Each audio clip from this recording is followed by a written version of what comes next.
A Caminhada do Silêncio pelas Vítimas da Violência do Estado promoveu uma descomemoração do golpe civil-militar de 31 de março de 1964, como homenagem à memória dessas vítimas do passado e do presente, para que não se esqueça. Sobre esse assunto, a gente conversa agora com Eugênia Gonzaga, que é Procuradora Regional da República e ex-presidenta da Comissão Especial sobre Mortos e Desaparecidos Políticos. Doutora Eugênia Gonzaga, tudo bem? Prazer recebê-la no Revista Brasil TVT. Seja bem-vinda. Obrigada. Para mim é uma alegria estar aqui com vocês também.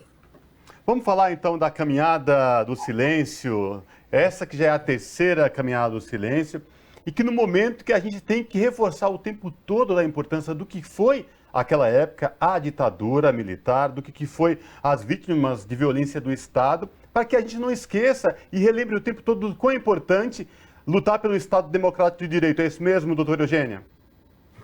É isso mesmo. Acho que a gente tem que relembrar, aliás, já tinha que estar relembrando há décadas atrás, né? O Brasil demorou muito a promover esse tipo de medida de justiça de transição, né? Que diz respeito à memória, à reparação das vítimas. E, por exemplo, no Uruguai, esse tipo de caminhada é já comum, eles fazem desde os anos 90, tem quase 30 anos. Na Argentina, a mesma coisa.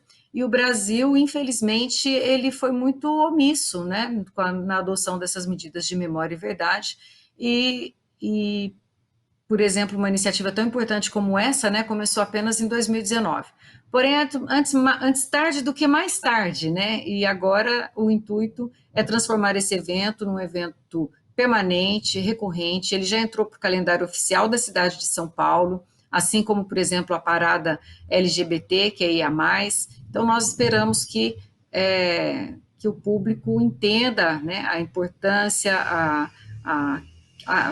venha, né, aderir, como vem fazendo desde a primeira edição da caminhada.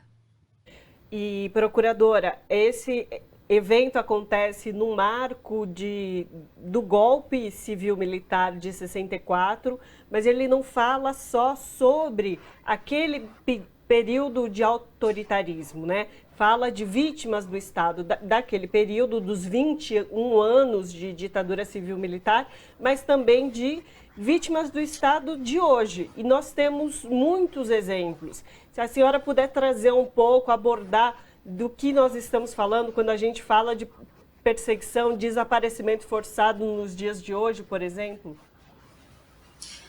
Nós queremos chamar a atenção para o fato de que o golpe civil-militar, ele intensificou as práticas nefastas de tortura, de desaparecimento, que já existiam no Brasil, mas no período do golpe, isso foi elevado a uma potência absurda, né, a ponto de qualquer agente de delegacia se sentir à vontade para estuprar mulheres grávidas, reduzir a dignidade da pessoa presa a zero, tivesse ela sido presa em flagrante ou apenas por averiguação, né, foi um Estado terrorista, um Estado que não fazia o que precisava fazer, ou seja, ainda que houvesse crime, né, ainda que haja indício de crime, o papel do Estado é prender, é aplicar a legislação e não executar pessoas, e não torturar pessoas, e não fazer o papel de criminoso também. O Estado não pode ser o agente criminoso.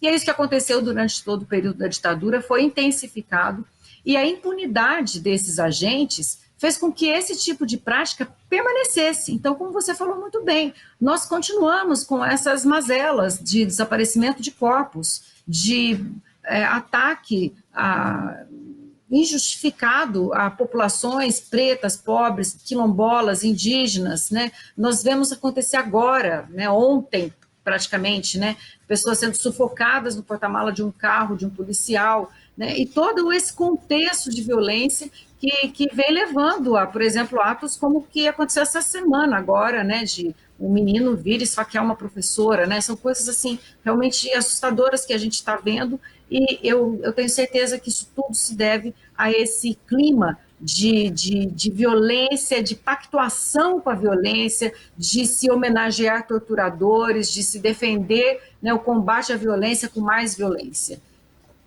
Sobretudo, doutora Eugênia Gonzaga, quando a gente saiu dos últimos 4 anos, quando a gente viu um chefe do Estado homenagear, por exemplo, Carlos Brilhante Ustra, que nós sabemos, a história brasileira sabe muito bem quem foi este senhor.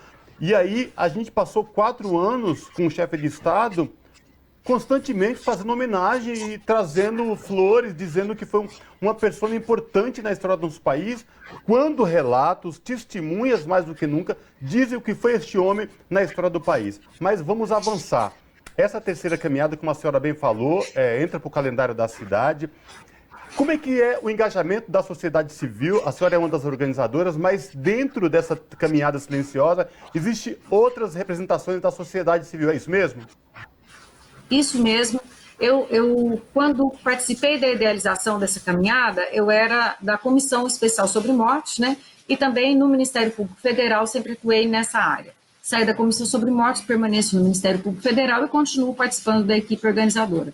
Agora, a grande iniciativa mesmo é da sociedade civil. Existem hoje, eu acho que já uma centena de entidades como apoiadoras da caminhada, que vão assinar o seu manifesto, né? Entidades que vão, desde entidades jurídicas, como o Grupo Prerrogativas, como Comissões de Direitos Humanos da OAB, Associação de Juristas para a Democracia, Ministérios Públicos, Defensorias Públicas, né, até também associações de judeus e judias pela democracia, associações que dizem respeito a direitos indígenas, a direitos de pessoas afrodescendentes, contra a discriminação, LGBTQIA+, população de rua, né, que normalmente é sempre inviabilizada, invisibilizada, temos vários representantes que atuam, né, que representam esse segmento, vítimas da Covid, né, que são vítimas recentes de mais essa violência do Estado que foi praticada recentemente. Então, é uma caminhada apoiada mesmo, é muito representativa, né, de todos esses segmentos que lutam por um Estado justo, sem impunidade e sem violência. Nessa última semana também, o Ministério dos Direitos Humanos e da Cidadania, realizou a Semana do Nunca Mais, né? Que é uma semana para rememorar todo esse mal da ditadura civil-militar no Brasil. E também tivemos um marco importante nessa semana, que foi a retomada dos trabalhos da Comissão da Anistia, e algumas anistias foram colocadas em prática, né? Alguns pedidos de anistia foram aceitos, coisa que quase não aconteceu nos últimos 6 anos, aí, se a gente pegar governos de Temer e de Jair Bolsonaro. A senhora avalia que com a retomada, com a posse do governo Lula, há uma retomada desse processo de memória, verdade e justiça, que é, digamos, a bandeira das pessoas que lutam por para que nunca mais aconteça o que aconteceu na ditadura civil-militar?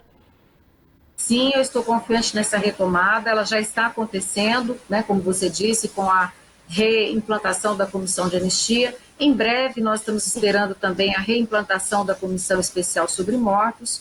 E eu espero mais do que a retomada, eu espero que seja intensificada, né, a adoção de medidas de justiça de transição.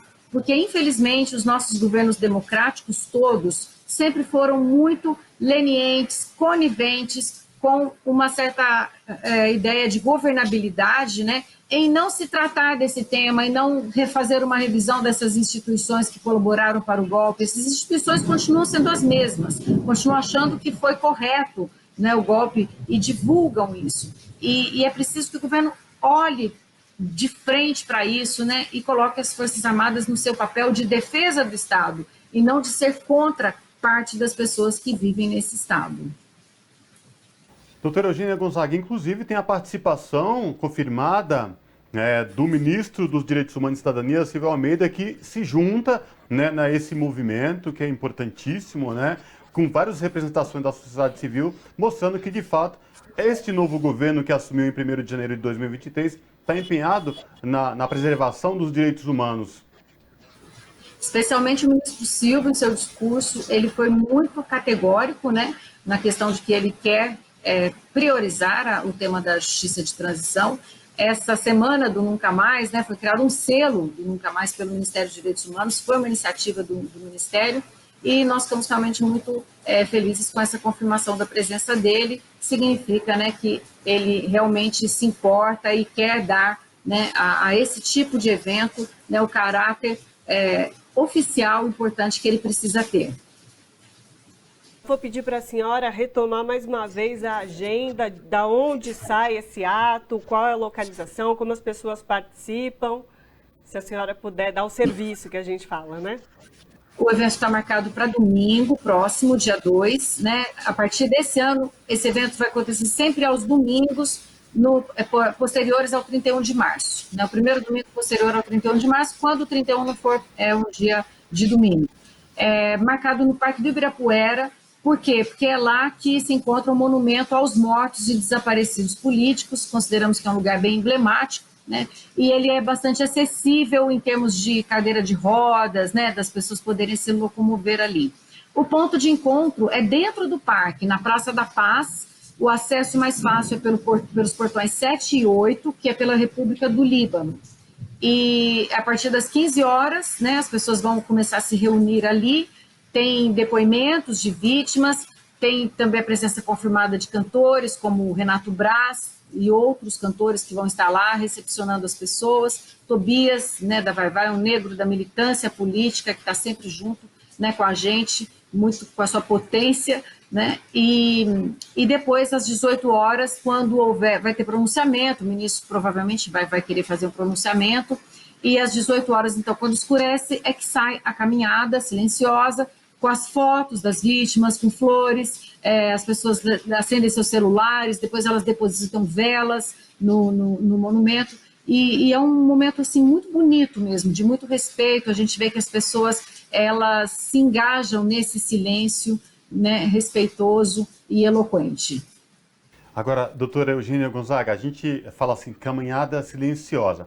Muitas pessoas devem estranhar quando a gente fala da caminhada silenciosa, mas ela tem um porquê exatamente para isso, né? Para mostrar exatamente o quanto o silêncio foi marcante, as pessoas eram silenciadas lá na época do golpe civil-militar, enfim, e que esse protesto tem exatamente isso, para relembrar de como era e aí chamar a atenção exatamente neste ato simbólico desta caminhada silenciosa. As pessoas levam flores, não levam? Eu queria que você também falasse para a gente sobre essa questão.